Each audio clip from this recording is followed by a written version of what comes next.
China tells Indonesia to stop drilling off South China Sea islands. China has repeatedly told Indonesia to halt an oil and natural gas development project in the South China Sea, claiming infringement on its territorial waters, Nikkei has learned.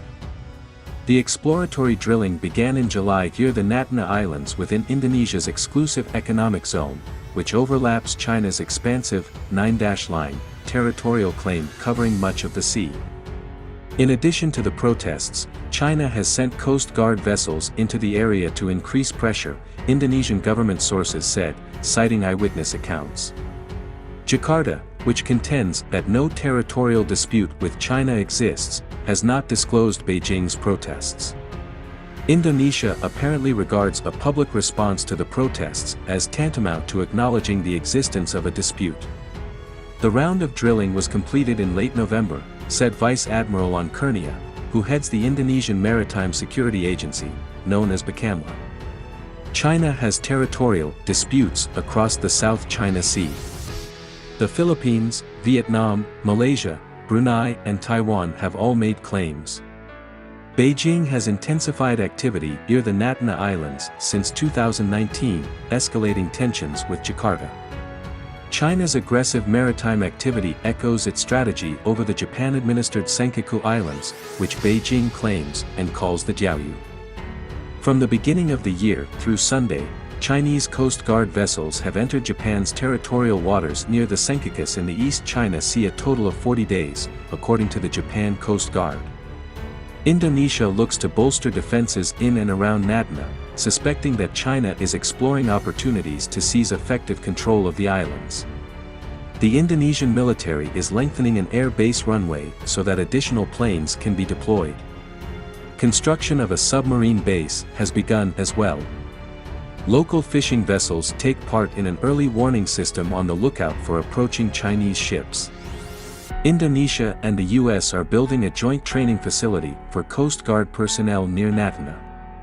The two nations held their biggest joint military exercise to date this August, spanning 3 locations in Indonesia.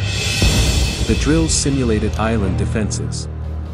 Still, Jakarta wants to avoid an accidental military flare-up with its top trading partner.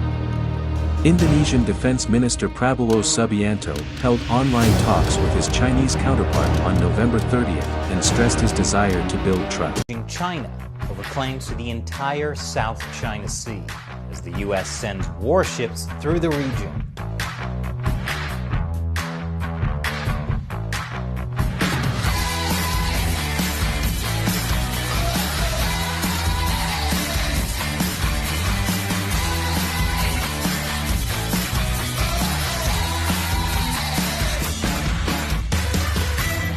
Welcome to America Uncovered. I'm Chris Chappell. The South China Sea. Trillions of dollars worth of shipping goes through here each year. It's also got loads of natural resources. Several countries border it: Brunei, Indonesia, Malaysia, the Philippines, and Vietnam. But China claims it all. How? Well, as China's former foreign minister Yang Jiechi told those countries 10 years ago, China is a big country, and other countries are small countries, and that is just a fact. But now the U.S. is saying enough. The Trump administration piled pressure on China Monday, rejecting nearly all of Beijing's territorial claims in the South China Sea. U.S. Secretary of State Mike Pompeo, in a statement, called the claims unlawful and denounced China's, quote, campaign of bullying to control them. That quickly sparked anger from China's foreign ministry, who responded at a press conference on Tuesday. The U.S. statement ignores the history and objective facts of the South China Sea issue. Oh, actually, the U.S. is finally paying attention to history and objective facts in the South China Sea issue. You see, for years, the Chinese Communist Party has been building artificial islands in the South China Sea to justify their territorial claims.